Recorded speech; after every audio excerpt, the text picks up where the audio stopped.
Hello everyone, welcome back to day 2 of week 3, continuing on ellipses.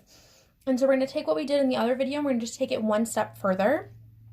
So the one new thing that we are going to take with us for today is it says the foci of an ellipse are always on the major axis. So C is always going to be on the same line as A. And so I want us to take like a second and write a note right here. We're going to write A equals the vertex. B is always going to equal the covertex. And C is always going to equal the foci. All right, A is always the biggest. And then B and C can kind of flip and flop. But the one important thing is that A and C always on same axis. All right, so the vertex is on the x-axis, so is the foci. These two are always on the same axis. And we're going to take that little tip as we go forward. So, in this case, what I'm going to do is I'm going to give you an equation. And we need to find the foci for this equation. All right, we're looking at example 4. Now, if you're looking at this equation looks a little bit different than the ones we did before. All of the other ones were equal to 1, and this one is not. So that's the very first thing we have to do is we have to get the equation equal to 1. If not, it's not in standard form, and then we really can't tell any of the other information. So the first thing we're going to do is we're going to start by dividing each piece by 36. And you might be thinking, why 36? Because 36 divided by 36 gives you 1. So when you divide each piece by 36, we got to reduce each of these fractions. All right, and so 9 over 36, 9 goes into 36 4 times. So this is going to be x squared over 4. This is 1y squared over 36. This cannot be reduced at all, so you just rewrite it. And then 36 divided by 36 is 1, which is exactly what we wanted. So you always start, if they're not in standard form, by dividing by whatever this number is to get it equal to 1. So now that we have that, we got to start figuring out our A's, our B's, and our C's. So whenever you're given these equations, you're always given your A and your B. So in this case, A is going to be equal to whichever one's bigger. In this case, because A is always bigger, it's going to be 36. So A is going to be equal to the square root of 36. And so the square root of 36 is 6. So A equals 6. And B is always the other one. So in this case, B is going to be equal to the square root of 4, and the square root of 4 is 2. So that's just a little side note. Now we have A and B. And our goal is to find the foci, and the foci are represented by letter C. So that's what we have no idea. We're trying to find letter C here. Now, a new equation that we're going to introduce today is very similar to the Pythagorean theorem, but a little bit different. The equation we're going to use is going to be C squared is equal to A squared minus B squared. So it's similar, but it's a little bit different. Instead of being A squared plus B squared, it's going to be A squared minus B squared. So we're going to take our A and our B, and we're going to go and we're going to plug them on in. And so A squared, we're going to have 6 squared minus our B is 2. 2 squared equals C squared.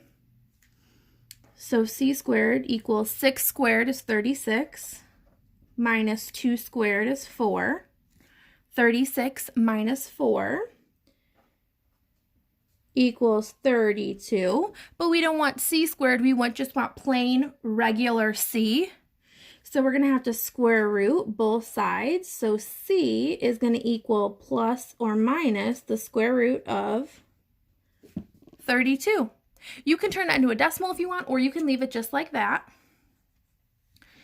All right, now we got to put this in points. So we know what our C is, we got to put it in points. Our C is always on the same as our vertex, all right, or our A. So in this case, A was under Y. So we're going to put these in the Y spot of our points. So our foci, all right, we have two foci. Now I said that C is always on the same as the A. In this case, A is under our Y. So we are going to have the square root of 32 and the negative square root of 32 both go in the Y position. And then we're just going to put zeros in the other spot. All right, we're going to do this one more time. We're going to look over example 5. So we got to find the foci again. And if you notice, this is not equal to 1, so we have to get it there. So the first thing we're going to do is we're going to start by dividing by 225.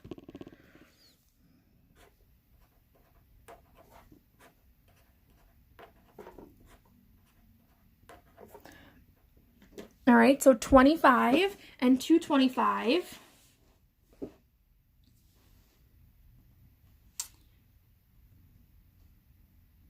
Sorry, the copy I had was written a little differently. So 25 over 225 ends up being x squared over 9 plus 9 over 225 is going to be y squared over 25 equals 1. All right, now we got to figure out our A and our B. Once we have this, A is always the bigger number. So A is going to equal the square root of 25. And the square root of 25 is 5. B is always the smaller one, so it's going to be the square root of 9. So B in this case is going to be 3. So we have our A and we have our B. And like I said, we want to find our foci, and foci is always our C. So we got to try and find letter C. We're going to use the formula that's similar to the Pythagorean theorem, but a little bit different. So we're going to have C squared equals A squared minus B squared. We still don't know C, that's our goal. A squared, A is 5, so we have 5 squared minus B squared, so 3 squared. 5 squared is 25 minus 3 squared, which is 9. 25 minus 9 is 16. But we don't want C squared, we just want C, so we're going to square root both of those, so C equals plus or minus 4. So now we know what C equals, but we got to figure out which spot it is going to go in. All right, now in this case, A and C are always on the same. So A is under our Y. So then that means we're going to put our C's, our foci, in the Y spot of the point. So we're going to have positive 4 and negative 4 and put our zeros in the X, because C and wherever A is are always in the same, either X or Y. So you got to first get the equation to standard form, figure out your A and your B, plug them into C squared equals A squared minus B squared to follow your C, and figure out if your C is going to be on the X or the Y axis. We have one more type of problem, and so now we are going to have to write an equation, but in this time you're not going to be given both the covertex and the vertex. You're going to be given two pieces, and you got to figure it out. So it says we are given the foci, which is plus or minus 4, and the covertex, which is plus or minus 2. Now the foci is always represented by letter C. So in this case, C is equal to 4, and our covertex is always represented by b. So b equals 2, which means we do not have our a. So that is what we are going to be solving for in this problem. We have our c and our b, so we're going to use the equation to solve for a. So we're going to have c squared equals a squared minus b squared. We're going to take what we have and plug it in. So our c is 4, so we're going to have 4 squared. A we don't know, so a squared minus b squared, 2 squared. 4 squared is 16. 16 equals a squared. 2 squared is 4. We got to get the a squared by itself. So we have minus 4 here. We're going to add 4. So now we have 20 equals a squared, but we don't want a squared. We just want a. So we're going to have to square root both sides. So a equals plus or minus the square root of 20. Now, we got to figure out how we're going to write this equation. So, the equation that we're going to plug this into always starts with the x squared plus y squared equals 1. Now, the a and the c are always on the same axis. So if we look at where c is, in this case, c is our 4. So c is on the y-axis, which means that our a is also going to be on the y, which means b goes to our x. So now we're just going to take our b and plug it in, and our a and plug it in as well. So we're going to have x squared over b squared, which is 2, so 2 squared, plus y squared. Our a is the square root of 20, so square root of 20 squared equals 1.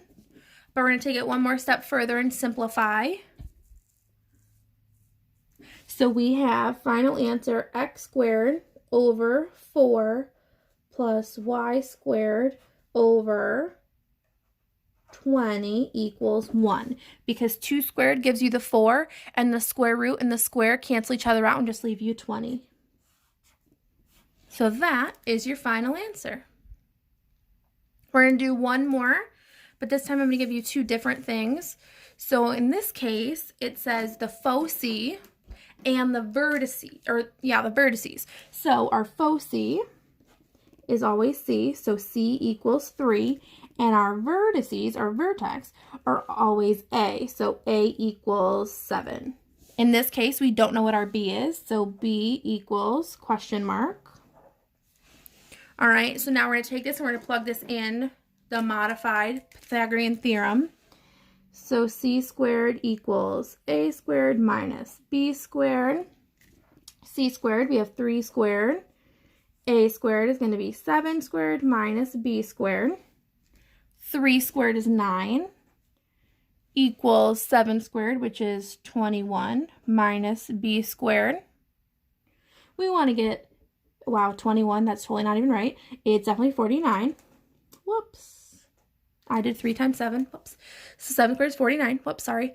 But we want to get the b squared by itself, so we're going to subtract 49.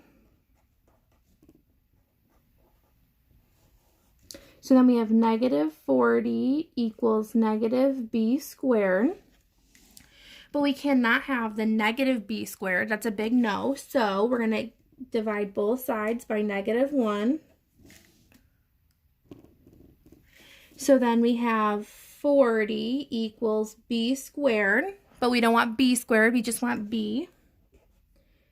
So we square root both sides. And so square root of 40 plus or minus equals b. So we got to figure out the equation. So the equation we always use is x squared plus y squared equals 1. Now, our a and our c are always on the same one. And in this case, our a is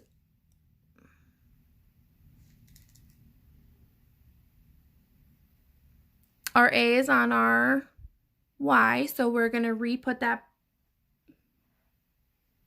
back on the other side. So we're going to have a squared and b squared.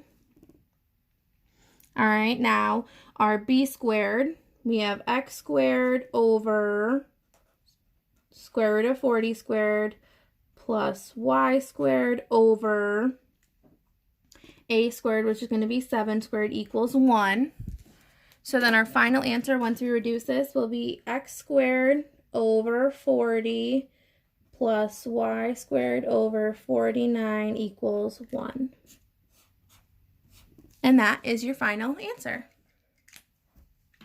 If you have any questions, please let me know. I hope you all have a wonderful day. This goes along with part 2 of the homework for this week.